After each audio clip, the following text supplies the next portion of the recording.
SR online টিভিতে সবাইকে সুস্বাগতম। প্রিয় বন্ধুরা, আজকে ভিন্ন একটি বিষয় নিয়ে কথা বলবো। আমাদের সমাজে কিছু লোক আছে যে শুধু ঋণ করে। কিছু কিছু মানুষের স্বভাবটাই এরকম যে ঋণ করতে কি জানি সে মজা পায়। তো সেই রকম একজন লোক ঋণ করতে করতে এত ঋণ করছে, এখন সমাজে আর মুখ দেখাইতে পারতেছে না। যেদিকে যায় ওই দিকেই শুধু মানুষে তার কাছে পাওনা টাকা খুঁজে। পাওনা টাকার জন্য তাকে চাপ প্রয়োগ করে। অবশেষে সে একটা চিন্তা করলো যখন কি করা যায়, তখন সে তার ওয়াইফের সাথে আলাপ আলোচনা করে তার ওয়াইফকে বলল যে একটা কাজ করা যাক, আমি কবরে গিয়ে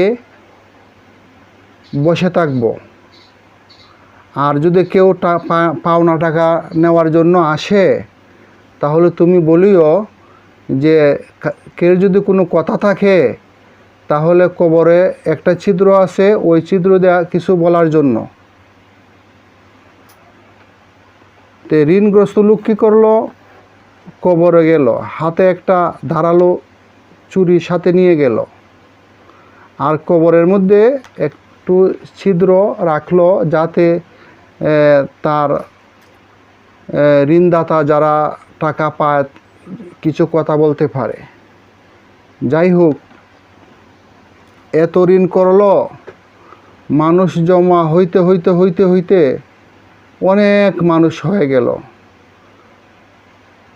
আসার পর ওনার ওয়াইফ বলে যে তোমরা যাও, ওইখানে যাও। ওইখানে গিয়ে উনি বলে গেছেন, উনি তো মারা গেছেন, আপনাদের যদি কোনো কথা থাকে উনি আমাকে বলে গেছেন যে ওই কবরের কাছে একটা ছিদ্র আছে, ওই ছিদ্র দিয়ে কিছু কথা বলার জন্য আপনারা ওইখানে গিয়ে কিছু কথা বলবেন। যাই হোক, ওইখানে কথা বলার জন্য অনেক লম্বা সিরিয়াল হয়ে গেল, অনেক মানুষ সমবেত হলো। তো প্রথম একজন গেছে, যাওয়ার পরে উনি কান দিছেন শোনার জন্য যে কানে কানে শুনবেন কথাগুলো। তো উনি যখন কান দিলেন তখন কি করলো, ওই লোকটা ধারালো ছুরি দিয়ে তার কানটা কেটে ফেললো।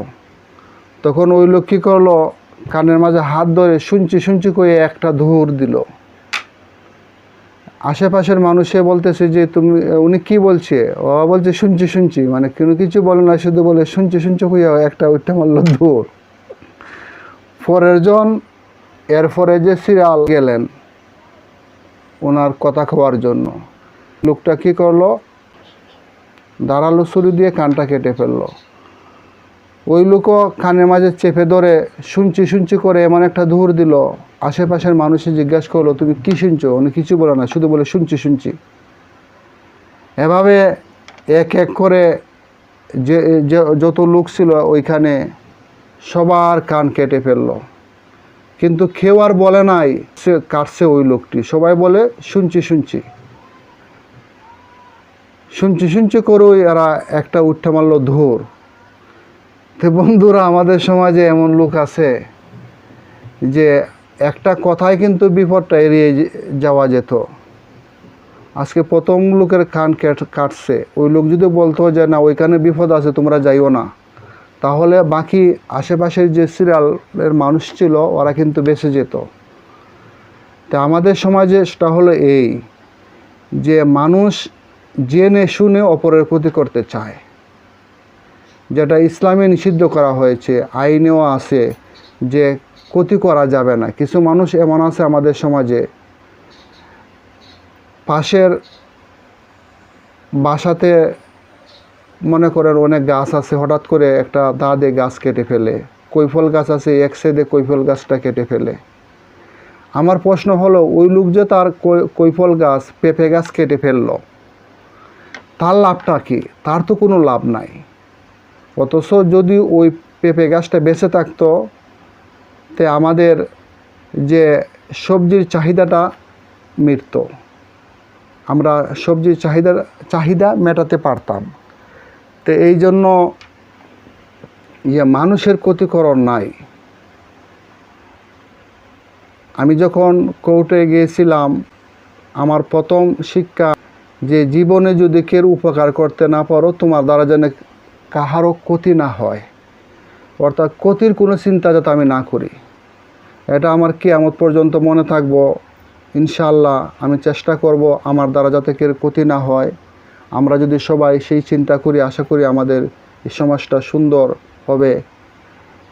ঠিক আছে বন্ধুরা, আজকে এ পর্যন্ত। যদি ভিডিওটি ভালো লাগে তাহলে আমার চ্যানেলটা সাবস্ক্রাইব করিও। আর যদি চ্যানেলটা সাবস্ক্রাইব করো, লাইক শেয়ার দেও, তাহলে পরবর্তীতে কন্টেন্ট বানাতে আগ্রহ জাগবে।